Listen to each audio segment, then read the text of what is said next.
We have a new stage setting today. I hope you appreciate its beauty.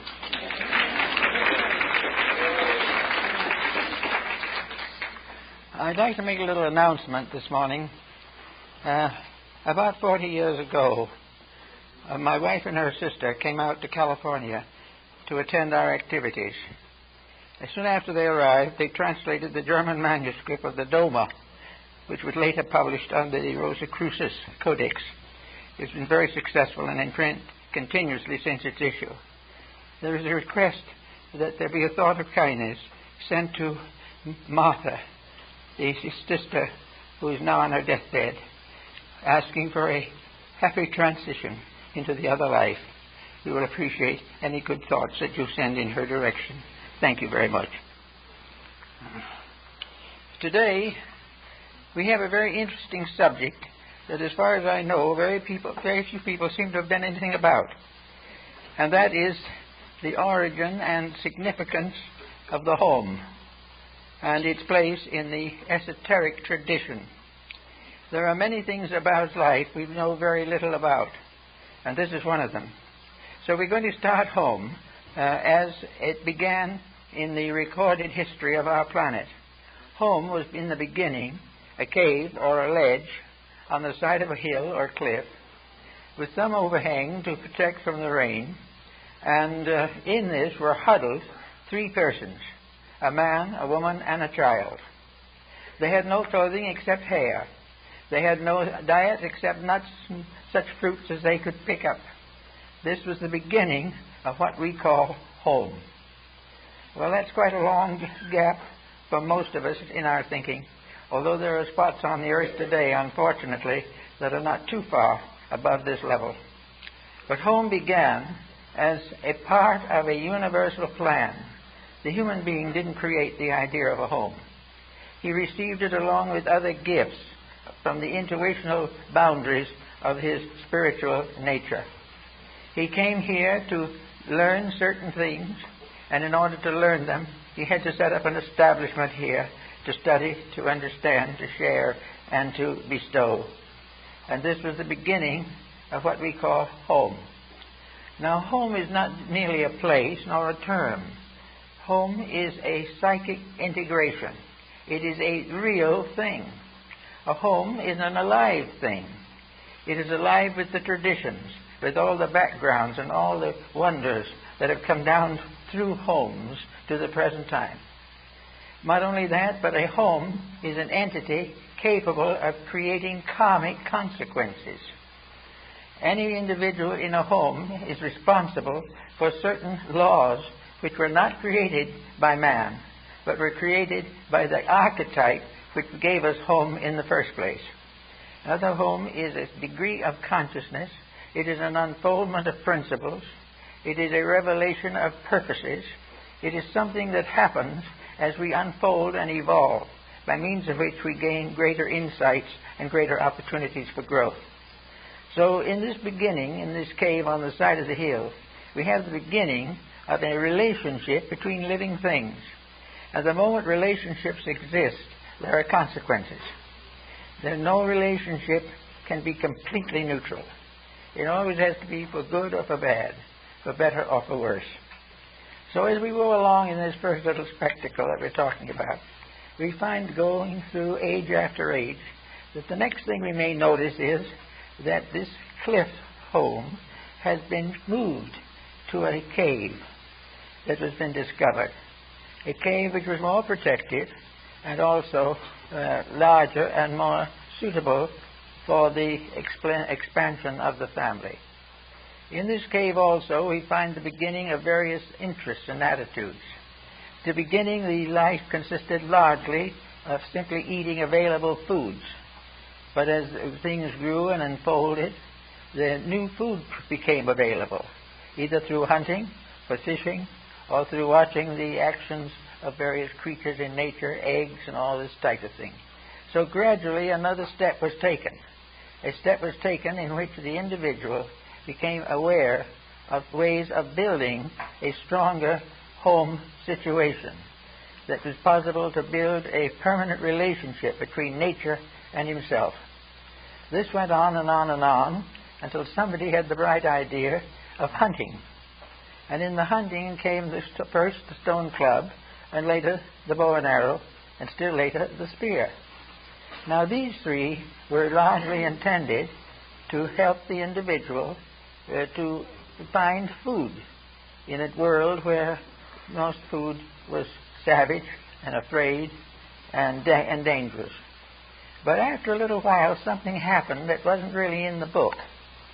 The weapon became a means of dominating another human being. The individual was capable of destroying a life like his own. He was capable of planning and plotting to take over a bigger cave or a nicer hillside. Through the development of this notion of hunting came, therefore, his ability to hunt his own kind.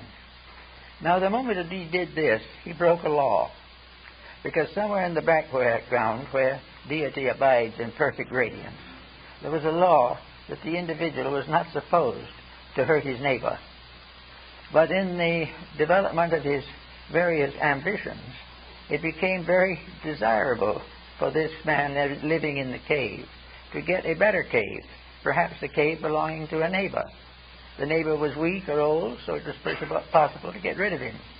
And so now comes karma. Every action that the individual makes in his environment is subject to law. And this law is subject to the realization that all energy, all power, all strength, and all wisdom must be used for good. And if they are not so employed, they come back with very difficult and dangerous reactions. So the individual finally discovers that he is capable of using the knowledge that he has to build stronger weapons, a stronger house, and to dominate weaker or less thoughtful beings around him. So little by little, there came into a realization and into fact a competition of homes. A home was no longer your abode, no longer your place of safety. It was only safe if you defended it, and it was only safe if it was strong enough to be defended. And so out of the simple idea of living together in peace and harmony came the idea of strong overcoming weak, weak becoming enslaved, weak becoming exterminated in the cause of competition. So in the little story of the Stone Age man, we find him gradually developing into a chieftain, into the head of a clan. And this clan is a family.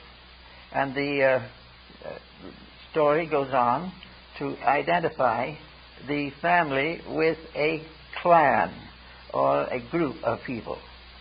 Now, in the doing of this, we find that the more powerful the clan became, the more separate it became from other clans. The stronger the clan, the greater the determination to use it to dominate other clans. And first thing we know, we had the foundations and beginnings of revolution and war. Now, this wasn't part of nature's plan. Nature didn't plan this. This was strictly and definitely a reaction of the human being. And this human being was under a pressure, the pressure of opportunity, the pressure of immediate gratification. And this brings into focus another early primitive reaction of the evolving creature. One of the things we notice about people is that most of them are in a hurry. They don't, some of them are pretty lazy, but a good many are in a hurry. And the ones who are ambitious are very much in a hurry. Ambition is something that you don't wait for. It's something you do something about right now. So out of the struggle between various factions and so forth in this family relationship, we find ambition coming in. Ambition for leadership. Ambition for control of the resources. We find that in the course of time, all these little clans and so forth have worked together to produce something very interesting. And as a basis for comparison, we'll go right here to our own United States, and we'll find what the American Indians were doing at that time. Somewhere in this course of an unfoldment and development, they were growing also. They were creating their tribal clans. They were beginning to create miniature nations. And nations are just a mass of these clans. The individual was part of a family pattern. Now, the missions and the pueblos of the Southwest are quite interesting in particular. Somewhere along the lines, these Indians became afraid of intermarriage. They didn't want to take a chance. Something happened. In intermarriage, they made a discovery. They were in trouble. Now, no one told them this. The Mosaic Law didn't influence them. They didn't know it existed. They didn't have any communication in language with anything except a few neighboring tribes. They were not separate. They were simply one experiencing something. So, gradually, it became a law of these people that in marriage you had to marry across the various pueblos. You could not marry a person born in the same pueblo as yourself. Now, this was proven again and again, and so to this 20th century and to now, among these Indians, they must marry across the pueblos so that they do not have intermarriage. Now, why don't they have intermarriage? Because somewhere along the line, they found it wouldn't work. They found that there were certain penalties for it. Now, these penalties didn't prevent them from trying to do it, but it made so many consequences that they didn't like that they finally made laws to prohibit it. And nearly all the Indian tribes have such laws. Now, in another phase of the same problem, we have a tribe set up as would be now an Indian tribe in the eastern part of the United States. Here we might have one of the nations of the Iroquois League, which is still active in Canada. The problem is that these people, having created a pattern to live by, set up a government. Now, you know, setting up a government is quite a job. We're having trouble with it right now. We don't know how to set up the government. We've had one for a couple of 100 years, and it's sagging badly. And we don't even know what's wrong with it. We haven't thought of what's wrong. We've thought of pushing it to the continuance of itself, usually for ambition or avarice. But the Indian, being subtle and more or less, to our mind, simple-minded, has another way of looking at it. So what did he begin to do? He began to investigate the causes of the troubles between the tribes. And he began to realize that the main cause of trouble for all these different tribes was a poor leadership. And if you really wanted a stupid leadership, this is very technical. All you had to do was put men in. So the Iroquois League said, we can't really afford to dispose of men. They're colorful, but we can't let them rule because they are not the type that can rule. The ruler of the tribe must be the mother of the people. The mother has the first choice.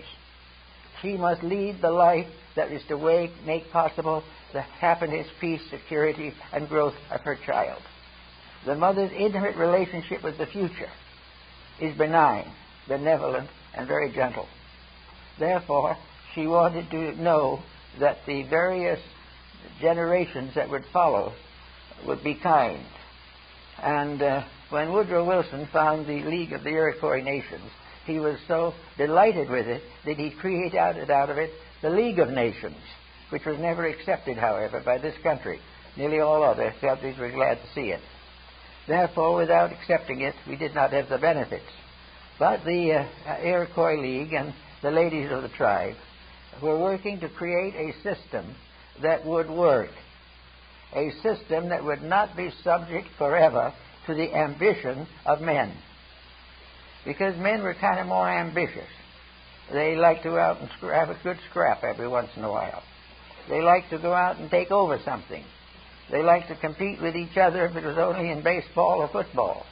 They were kind of competitive. But the women of the tribe had a different point of view. So finally, in the Great League, the whole matter was smoothed out and made to work all right. The senators of the Iroquois League, what we would call Congress, were called sachems. And the sachems were the number one men of groups of all kinds, representing different families or different groups of the Iroquois nation. So they became the representatives at the great meetings of the Long Table, where all the problems of the tribes and everything involving the future of the Indians was worked on and cleared up, and arguments and dissensions were arbitrated, and everything went along very, very much better. So with the senators sitting in their feathered hats, running everything, and the mother sitting back looking benignly at everything, there was a very nice type of government, which unfortunately we disturbed by coming in and taking over the country. But in the meantime, we got a very interesting picture. The senators were men. Therefore, it looked as though we had the same old thing over again. But there was a difference. The difference was that the senators were voted into office, just as we vote our public officials. But no man could vote. All of the men had to be elected by women. Women alone had the vote. But they appointed their officials to do what was necessary. They didn't go out and do it themselves because they had families to take care of. Therefore, they created, you will say, a system. The politics of the nation of the Iroquois was handled by secondary leaders. The primary leaders were the women taking care of the children. Why? Because the League was very certain in its results, namely that the survival of the League entirely depended upon one thing: the integrity of the children. Without honest children, there could be no survival of civilization. The Indians decided on that 250 years ago. Nobody paid any attention to it because it looked so different from what we were accustomed to. But at the same time, as we look back from now, we're beginning to see that something interesting was happening. A new concept of life. These people were coming down from the caves now, from the Stone Age, into the villages and communities of the western half of the United States. And here they created their own world. They created a kind of development based upon one thing, that it was absolutely necessary for the various groups to work together. Any individual who did not work for the common good was a detriment to the common good.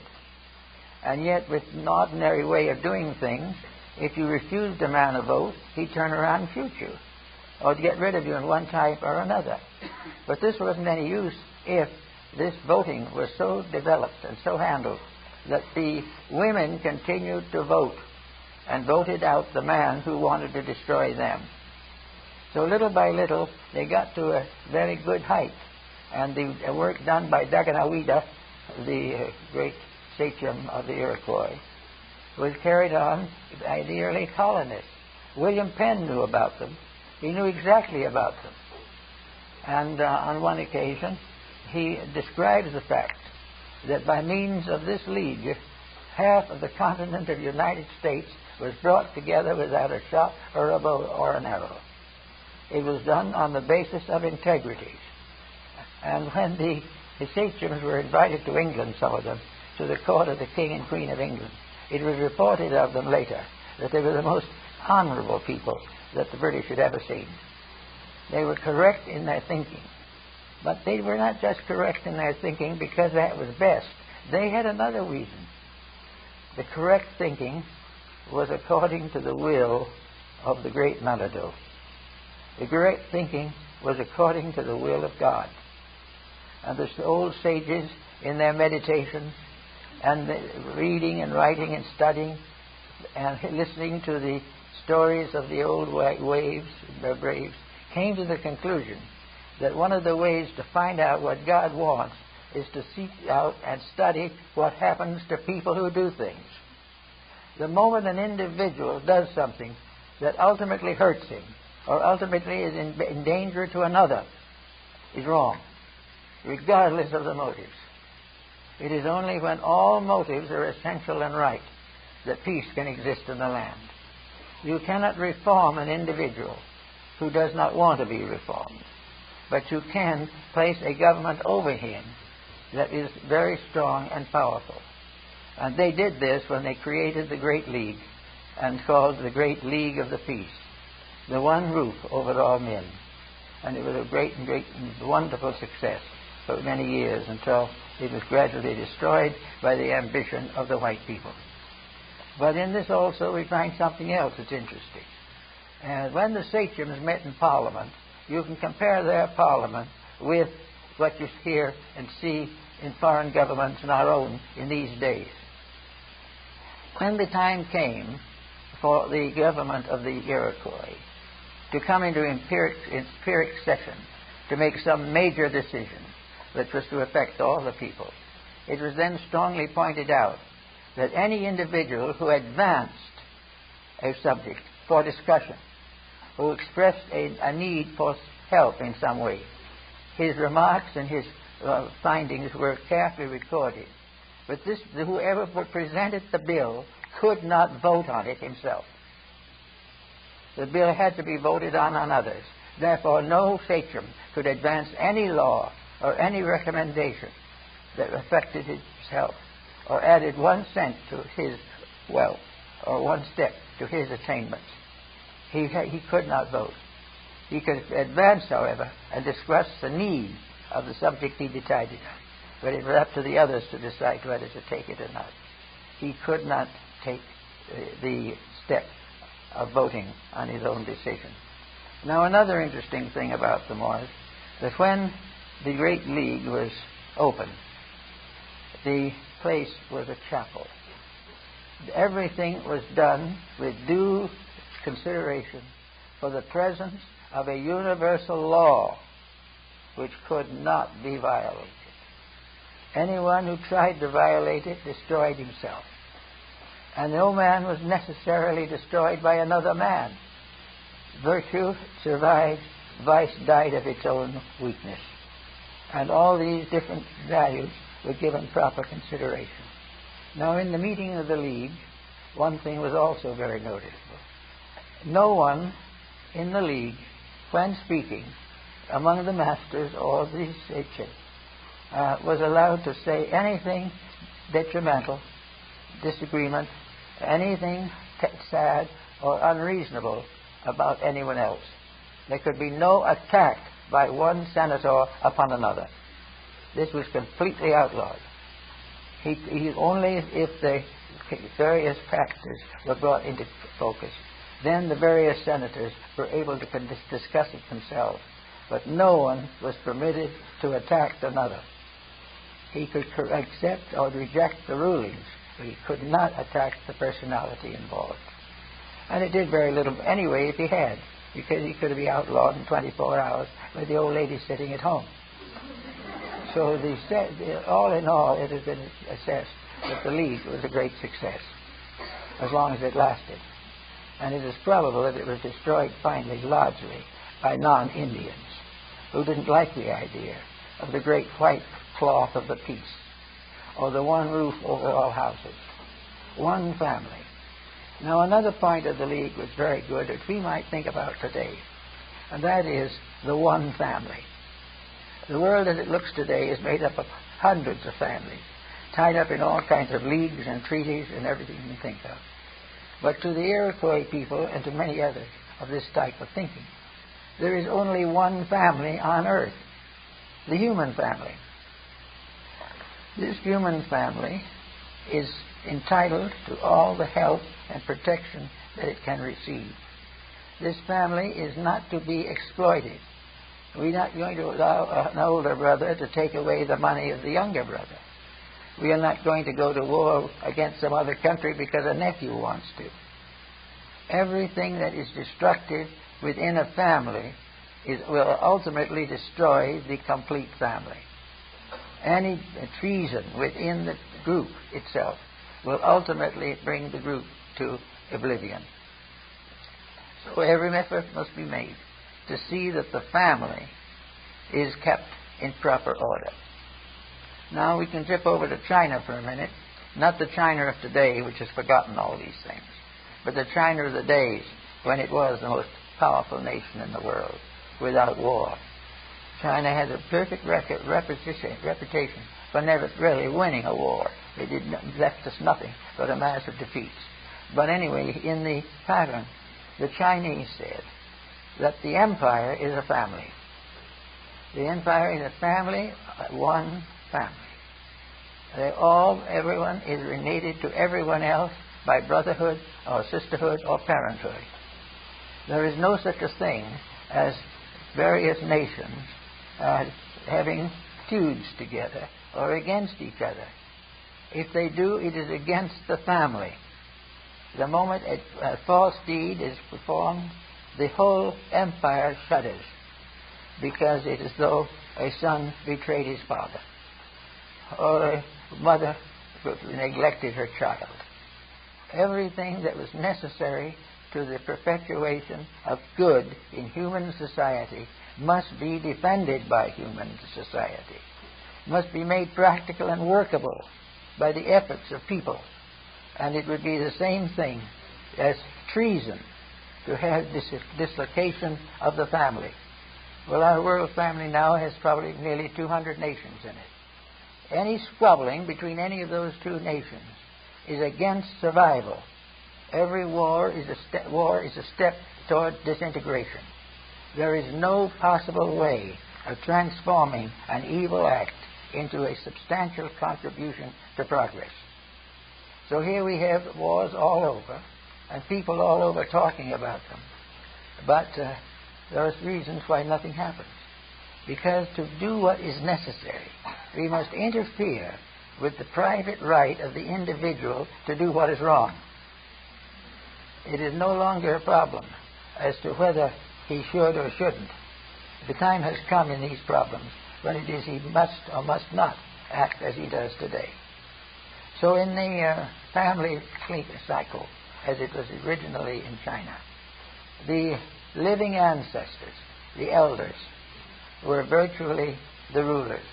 Not because they were always right, but because no individual who is raised in a family and who has been suckled by a mother or has been educated by a father can possibly forget that eternal debt. All that we are is determined by our ancestry. And when the ancestry is not worthy of this recognition, then the nation is already slipping. A nation must not ever forget that it owes a great deal to the fundamentals upon which it was founded. This nation owes a great deal to the 17th and 18th centuries of Europe for its foundations. It owes most everything that it is to the past. So the Chinese honored the grandparents and honored the ancients because of their continuous effect upon our lives. Now, how do we know a good ancient from a bad ancient? That's not difficult. A good ancient is one who has said something maybe 200 years ago that is still true. A bad ancient is one who said something 200 years ago and 50 years later it was not true. All, therefore, is to study and understand the integrities of the various contributing factors. Then comes along the older children and the selection of the new leaders and the younger children and their education. And incidentally, they had a very good medical side of that philosophy also. The Chinese are one of the great ancestors of medicine, and their scientific knowledge in the healing arts is prodigious. And they had a very simple code. Every family hired a physician. Every respectable family paid a certain amount a year for a doctor. It was on for a life basis. And every time anyone was sick, the doctor's pay stopped. That did it. No one wanted to have, the doctor didn't want to have his pay cut off. So instead of curing the sick, the Chinese said, prevent the sick. Now, we should probably say that's impossible. But the idea is right. And it could be possible if various personal ambitions and personal selfishness did not intervene. So we go on down through all these steps, and we find this family that we left in a cave has gradually emerged into a member of our economic industrial society. Now we have a society that is reaping karma. Now, in the old days of sacred writing, if you disobeyed the gods, you suffered. And now we don't think of that so much. But we have to face the fact that if we disobey certain universal realities, we are in trouble. And we have to do something about it or we won't get out of trouble. So instead of thinking these laws to come from people, most ancients decided that these laws came from space. They came from the integrities at the foundation of life. The same life that created worlds put laws to govern it. The same life that made nations has established rules by which these nations must be governed. And just as the health of the human body depends upon keeping the laws of health, so the health of a nation depends upon its integrities. There is simply no possibility of doing it badly and resulting in a happy condition. There has to be rules. And now, after a considerable amount of warfare, rape and pillage, we're beginning to realize this. But now comes along some ultra-modern and tells us to forget all about the ancients. Oh, they lived long ago when everything was superstition. You can't depend upon them any longer. You can't depend upon what Aristotle said, or Confucius, or Lao Tzu. In fact, you can't even understand what some of them said. But the fact remains that many of them said things that have to live, or we are in serious and endangered condition. We have to recognize that we have as a source, as Bacon points out, the value of tradition, the value of things that have been done before, which prove by their consequences what happens when you do those things. Now, one of the outstanding examples of this point is war. Can anyone point out anyone or anything that ever actually resulted from war that was worth having? War is a possible way of endangering yourself and others. But it doesn't make any difference whose war you fight, or whether you have a victory in arms or not. In a little while, the war will be in the dust. The great warrior will sleep with the ages, and no one will care except to wish he had never lived. So all these things can be seen and traced and understood if we want to do it. Now we go back to the family. Here the family of today is coming into existence. What is the difficulty, the primary difficulty? Well, it seems to me, at least seems to be some classification in this direction, that the main trouble with family today is that there isn't any. Now, what we call a family is some kind of a house with many doors and windows from which people are going in and out, but nobody is staying. We want to have, for the younger people especially, want to go out and start their own world. Why? Because primarily they want the right to do wrong. Now, most of those people of all ages who want to get away from the control of family do so because they are doing something they believe the family would not approve of. Now, there are exceptions to this rule, I know, but the great many are seeking what they call freedom. And what do they find at the end of the road? Narcotics, alcoholism, tobacco, and moral delinquency. This is why they want to get away, because they have lost track of the reason for being away.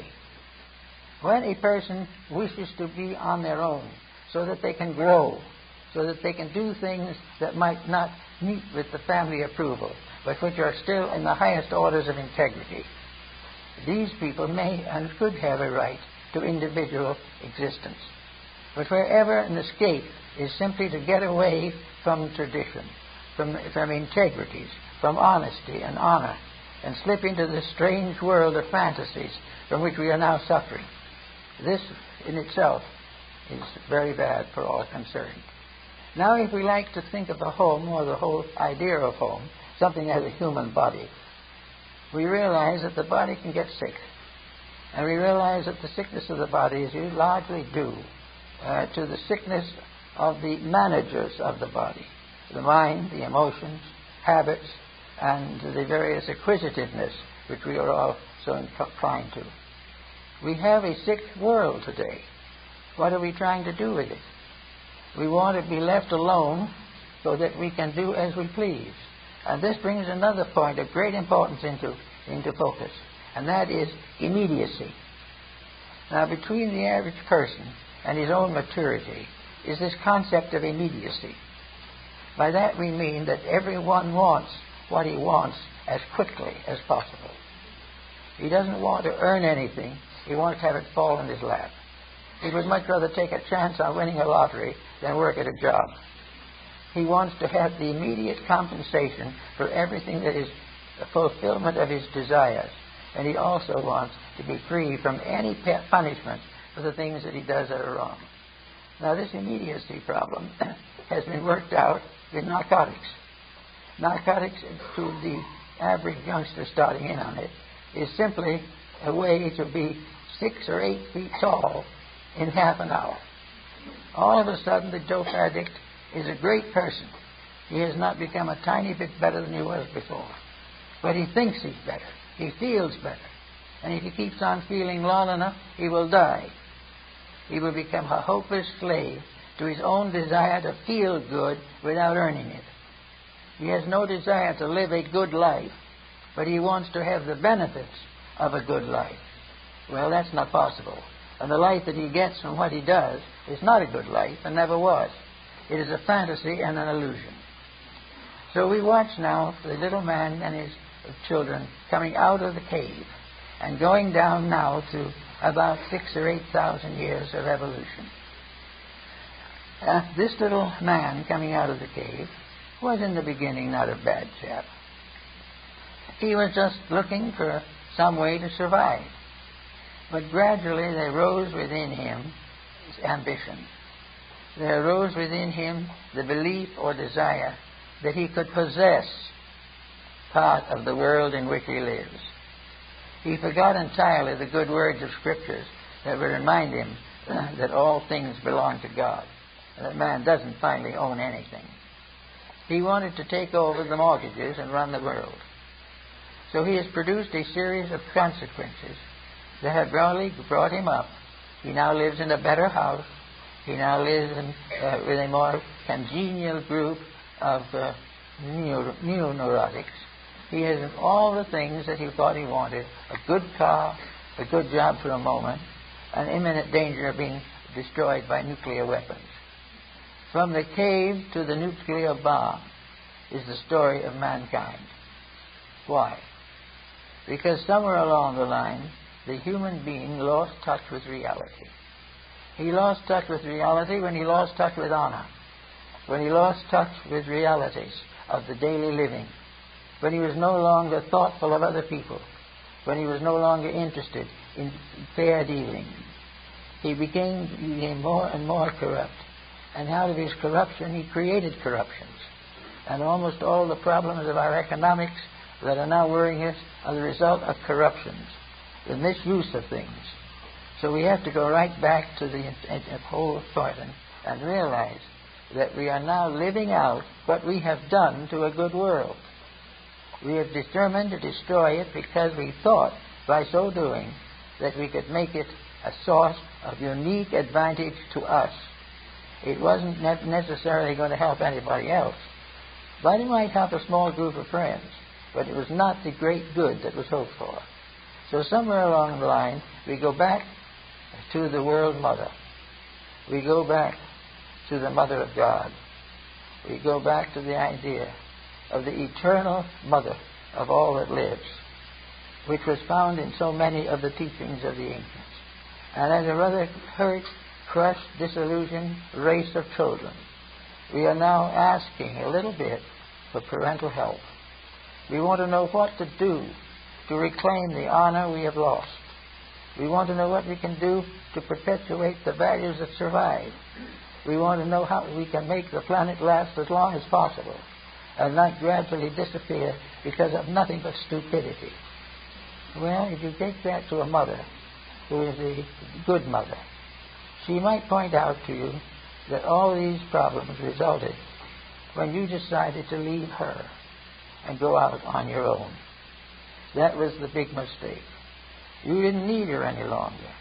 You didn't need temperate things, honor, honesty, virtue, integrity. What you needed was strength and skill, and with these you would create a way for yourself. And everyone who has created a way for himself that way has created a way that led directly to the graveyard. So we here find the great mother of mysteries, Diana, the great goddess of the Ephesians. reminding the peoples of long ago and those of today of the virtue of the family, that we can never solve these problems until there is no longer animosity or antagonism between the children. We are not going to succeed if we fix it so that the eldest son gets most of the money. We will not fix it if the eldest son works it so that he takes the rest of the money. All these things are the foolishness and fallacies of ignorance. Over it all is the real spirit of the mother that wants us to share equally, share that honestly, and work together for the common good. The good mother is also hard to find these days because she is under pressures of all kinds. She has been taught or made to believe that her own position must be protected. The protector of mothers should be the sons. But we know that it is not so now. So we see all around the world nations which have lost contact with the great stream of purpose. Now, how can they find this stream of purpose? And here I think is practically a cabal that we should all be thinking about. That there is a way to know exactly what we should be doing. We do not have to wait for a psychic to tell us. We do not have to wait for a dozen logicians to work it out in mathematics. The simple fact is that if we create a situation that helps a few and hurts many, that situation must be changed. There is no way it can ever be justified. And with the earth and its bounties, we have inherited the labors of the steward. We must protect this earth. We must keep the family. We must make it possible for the family to go on in life and in peace and in security. We also must allow for all the children of all these different nations and races to realize that they are children of one eternal mother, the earth itself, and the heavens above the earth. There is no reason why peace cannot come, but it will not come unless we value it more than we value avarice and selfishness. We cannot have peace until it is more valuable to make a friend than to nurse an enemy. All things that happen are in written form, and the ancients have left us the records, and they're in the rocks, and they're on clay, and on papyrus and paper, and now they're in cellophane. All of these records tell us what happens to people who do it wrong. We don't even want to read it. We do not want to do anything that stands between us and the immediate fulfillment of whatever we most desire. If we want wealth, any law that limits wealth must be removed. If we want happiness, all the causes of misery must be stopped. There must be no interference with the infinite desire of the individual to do exactly as he pleases. And for this sin fell the angels, according to the Scriptures. The actual point of it is that somewhere along the line we have to learn how to survive. And we have to learn how to live in order not to destroy the beautiful world that was part of us. We've got to keep the garden free of the weeds of selfishness, of ignorance, of hate, injustice, thoughtlessness. We have to forget for a while what we want or why we want it. And we've got to work together for that which is the greater good to all. And this was written in the philosophies and teachings of practically all of the great leaders of the world. The great codes are identical. And because they demand integrity, they are neatly forgotten. Looking today around, we find several religions that have gone through very serious evils together.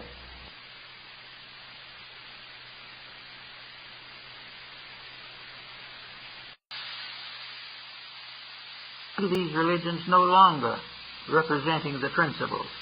The religions were carefully altered to permit brigandry, bribery, treason.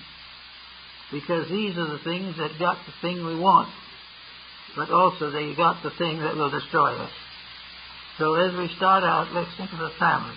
A close family will make a contribution to society that will go on year after year and generation after generation.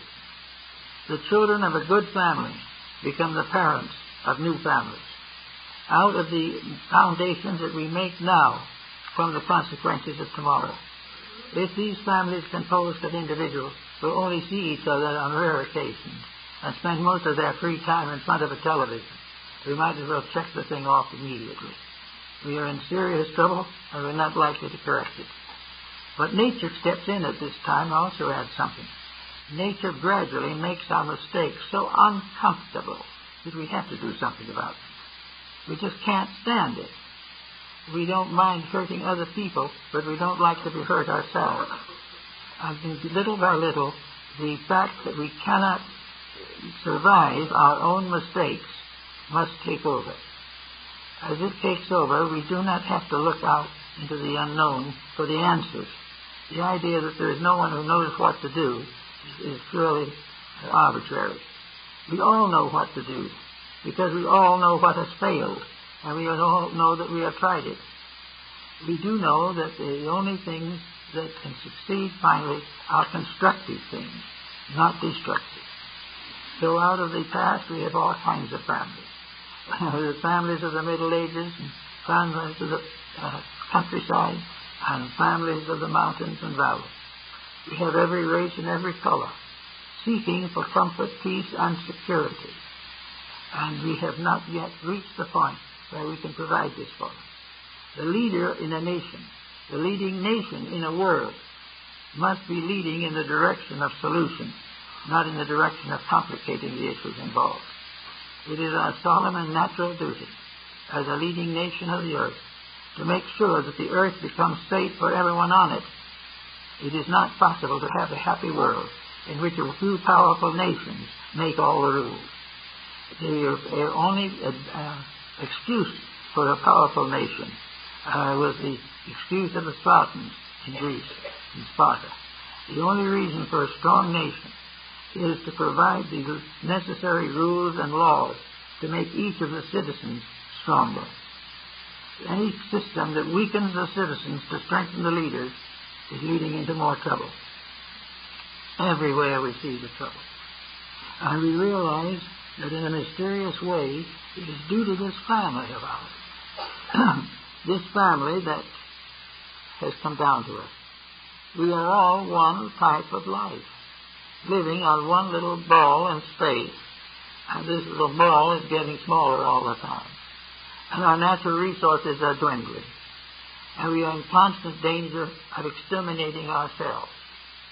Now, in the animal kingdom, for instance, reproduction and the mating season is limited.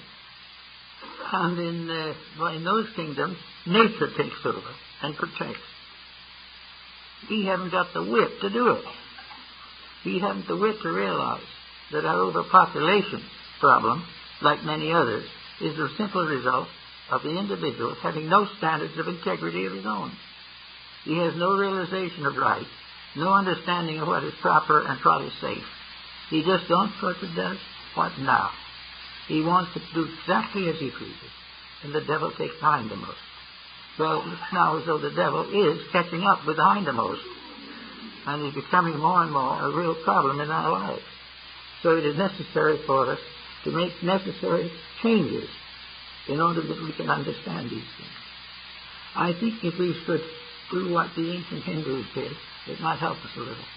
We could make a drawing or a diagram of a family. And we would look at that diagram of that family, and we would see all the branches and so forth. I saw in Baroda, in India, once, a wonderful diagram. It was a wall covering about 3 feet wide, 6 feet long. And on it was a strange tree-like design with hundreds and thousands of tiny little marks on them. And these marks were all symbols of tribes, symbols of worlds, symbols of deities, and symbols of the meditational teaching that had come down from the earth. These diagrams made a complete history of life, and proved conclusively to those who are willing to study it that there is not a single accident in the world, that there is nothing wrong with universal economy. We are only wrong because we destroy it, or break it, or try to escape it. And to take the human body and imagine the human body is the 6 billion people here now or will be here in the near future. These people cannot be simply regarded as coming and going. They are not chattel. They are not merely some more to shoot. They are not more to starve. They are not more to try to sell merchandise to, even though they haven't any money. All these people are our family. They are part of a life with which we are all intimately associated. And whether, regardless of what happens, all of this great group is struggling for something. But it has been deprived very largely of proper incentives because they have made a competitive situation in which that which they strive for is not common enough for them all to have it. It is not common enough for wealth to be so distributed that it can be equally found by all. But wealth has nothing to do with survival. It has only to do with trivia. The facts of reality go deeper. Security, happiness, peace, integrity.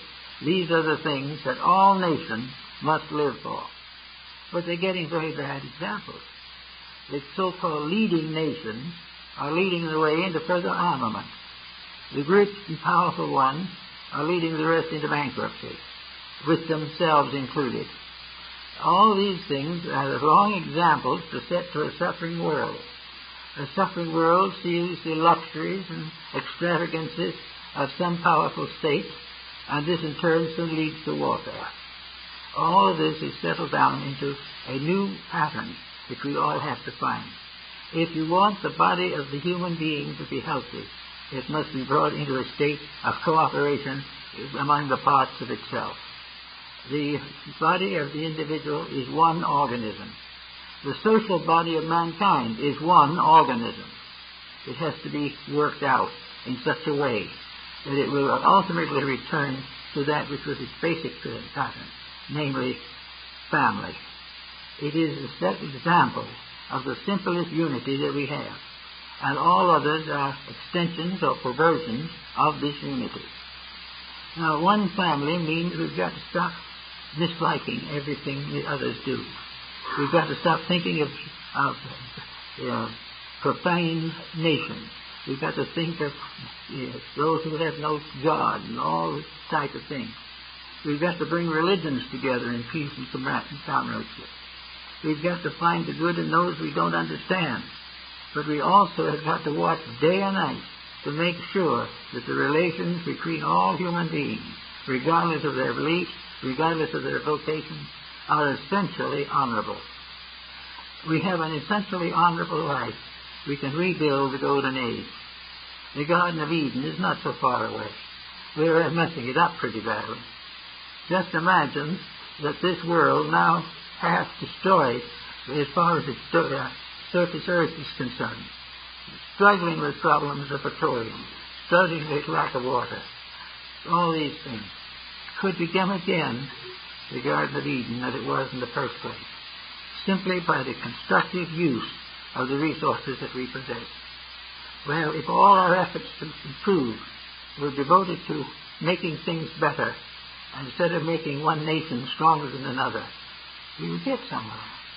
But armament and war and these problems lead only gradually and more rapidly to the extinction of a people. So we have to go back to the idea of the mother of mysteries, the great Diana, goddess of the Ephesians, the great mother, the mother of mothers, is the great sense of maternity in deity. The wonderful plan of life is a great maternity. It is a great blessing. The world we live in is a great mother, capable of protecting and bringing peace and security to all. It is forever bringing forth the harvest. It is forever bringing forth the nation. And if we use its gifts properly and wisely, it is the mother of infinite security. It is the mother of all things that we need. This motherhood of truth the motherhood of wisdom, the motherhood of reaching out a hand to those in need. There would be no need for wealth or for poverty, only to work together for the greater glory of truth. We are going to have to fight through this, because this problem will never end until we make truth superior to avarice. It will never end until we accept the reality of the brotherhood of man and the parenthood of the divine. And until we do that, we will continue to struggle in this maze of illusion and sickness. And it is certainly hoped with great, great emphasis and desire that the new century that is coming will bring us a new vision of this particular point. For we have to recognize that we live in a benevolent universe and that we are making the trouble. There is no such a thing as selfishness in the stars. There is no such a thing as hate in the moons. These things are lives of individuals arguing and scraping and scratching for some little privilege that they want. These people have never disciplined themselves, have never done anything worthwhile with their lives, and don't expect to. All they want to do is to be happy for a short time, and then the devil takes the hindmost. This will not work, and it isn't working now. But we can make it become a basis of something in the future. But each one who gives his thought not to himself first, but to the need of all. We can, in a very short time, bring back most of the things we need. We are not broke, but we're getting a little more desperate. We are getting more and more aware that the bottle on which we live is getting more empty. But with conservation of resources, the earth will last until we graduate from it if we start to learn a little. This world is a school. We must graduate to get out of it. And if we do not graduate before it is destroyed by our own selfishness, then we'll have to come back in a new pattern of the same thing and do it over again. We are going to have to be honest before we graduate. And we can never get out of this world until we graduate. We can lose the body, but the spirit will be the same. So we have to realize that the great mother of mysteries is a wonderful, tender, touching power, forever dreaming of the good of all, forever nursing the values of existence, forever full of love for its children. But the law says it cannot take the right of that child to grow. The parent cannot suffer for the child, but it can suffer from the child.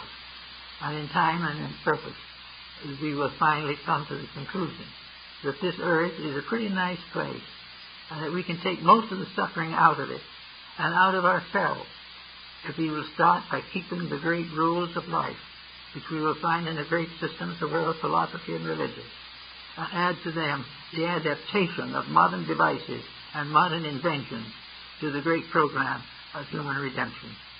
If we do these things and do them thoroughly, we'll get along pretty well. And then, until then, we've all got to get busy working on ourselves until we make the corrections that are necessary. Thank you.